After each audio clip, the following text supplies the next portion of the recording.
नमस्कार। कभी सोचा है कि हजारों साल पहले की कोई कहानी आज भी उतनी ही काम की हो सकती है?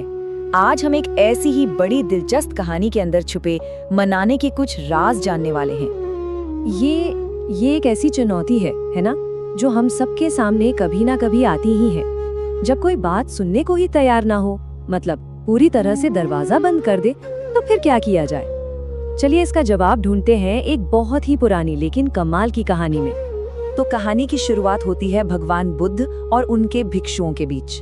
सब भिक्षु उनके ज्ञान और उनकी कुशलता की बहुत तारीफ कर रहे थे, लेकिन बुद्ध उन्हें कुछ ऐसा सिखाने वाले थे जो वो शायद ही कभी भूल पाते। अपने असली कौशल का मतलब समझाने के लिए बुद्ध ने उन्हें अपने ही एक पिछले जन्म की कहानी सुनाई। इन कहानियों को जातक कथाएं कहते हैं, और ये कहानी हमें सिखाएगी कि भाई असली बुद्धिमानी होती क्या है। तो इन्हीं शब्दों के साथ बुद्ध ने अपनी कहानी शुरू की। देखिए, ये सिर्फ एक किस्सा नहीं है, बल्कि मनाने की कला का एक ऐसा सबक है जो आज भी उतना ही सच्चा है। तो चलिए इस कहानी के सफर पर निकलते हैं। तो अब हम उस जातक कथा में पहुंच गए हैं जहां एक व्यापारी के सामने एक बहुत बड़ी चुनौती खड़ी है, नीले कमल हासिल करना। कहानी में एक अमीर व्यापारी है जो असल में बोधिसत्व खुद हैं, और उनके दो बेटे हैं। उनका लक्ष्य है पूजा के लिए सुंदर नीले कमल तोड़ना, लेकिन एक बहुत बड़ी रुकावट है, झील का एक बड़ा ही अड़ियल गार्ड जो किसी को भी फूल लेने ही नहीं देता। व्यापारी के बेटों ने सोचा कि अरे वो इस समस्या को सीधे सीधे ही हल कर लेंगे, लेकिन क्या उनका ये सीधा साधा तरीका उस जिद्दी गार्ड के सामने काम आएगा? चलिए देखते हैं। जैसा कि हम देख सकते हैं, सीधी और विनम्र कोशिशें बुरी तरह फेल हो गई। वो गार्ड तो टस से मस नहीं हुआ। दोनों भाई निराश होकर खाली हाथ लौट आए। तो अब ये बात एकदम साफ हो गई, सीधा रास्ता तो काम नहीं करने वाला। ये एक पहेली जैसी बन गई है जिसे सुलझाने के लिए कुछ अलग ही सोचना होगा, कुछ ऐसा जो किसी ने सोचा भी ना हो। जब दोनों बेटे हार मान लेते हैं, तब उनके पिता यानी बोधिसत्व खुद आगे आते हैं। वो जानते थे कि सीधा रास्ता काम नहीं करेगा, इसलिए उन्होंने एक बिल्कुल अलग, एक ऐसा तरीका अपनाया जिसकी किसी ने उम्मीद भी नहीं की थी।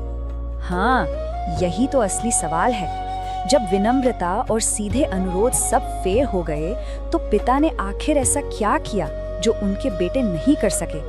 उनकी स्ट्रैटेजी क्या थी जिसने सब कुछ बदल दिया? अब देखिए व्यापारी की चतुराई। उन्होंने बात शुरू ही एक अजीब सी लाइन से की, कटी नाक फिर नहीं उगेगी। ये एक पुरानी कहावत है जिसका मतलब था कि भाई एक बार इज्जत चली गई तो वापस नहीं आती। ये गार्ड को एकदम से चौंकाने का, उसका सोचने का पैटर्न तोड़ने का एक तरीका था। और उस अजीब सी शुरुआत के फौरन बाद व्यापारी ने अपना लहजा पूरी तरह बदल दिया। उन्होंने बड़ी ईमानदारी से कहा, मैं आपसे सच कह रहा हूँ, मुझे बस एक कमल दे दीजिए। मतलब पहले चौंकाया, फिर एकदम विनम्र हो गए। इस तरह उन्होंने पूरी बाजी ही पलट दी। और इस अनोखे तरीके का असर देखिए जरा। जो गार्ड पहले किसी भी कीमत पर मानने को तैयार नहीं था, अब उसका दिल पिघल चुका था। इससे पता चलता है कि सही समय पर कहे गए सही शब्द कितने ताकतवर हो सकते हैं। गार्ड का जवाब सब कुछ साफ कर देता है। व्यापारी की बातों ने न सिर्फ उसका मन बदला, बल्कि उसका दिल भी जीत लिया। उसने व्यापारी को भाई और सच्चा कहा, जबकि बेटों को लफंगा बता दिया। इससे पता चलता है कि व्यापारी ने सिर्फ कमल नहीं मांगे, बल्कि एक रिश्ता बना लिया। और नतीजा? अरे नतीजा तो कमाल का था। गार्ड ने सिर्फ एक कमल नहीं दिया, बल्कि नीले कमलों का एक पूरा बड़ा सा गुच्छा उन्हें तोहफे में दे दिया। सोचिए जरा, ये थी उस स्ट्रेटेजी की जीत जो सीधी साधी नहीं थी, बल्कि सीधे दिल और दिमाग पर असर करने वाली थी। तो चलिए अब इस कहानी से मिले सबसे बड़े सबक को समझते हैं। आखिरकार व्यापारी की इस सफलता से हम क्या सीख सकते हैं? तो इस कहानी से हमें क्या सीखना चाहिए? यही कि मनाने की कला सिर्फ जोर जबरदस्ती या सीधे अनुरोधों पर नहीं चलती। ये सामने वाले के मन को समझने, उनकी उम्मीदों को तोड़ने और बातचीत को एक नया मोड़ देने के बारे में है। असली कौशल अक्सर सीधे रास्तों पर नहीं, बल्कि घुमावदार रास्तों पर मिलता है। और यही इस पूरी कहानी का सार है।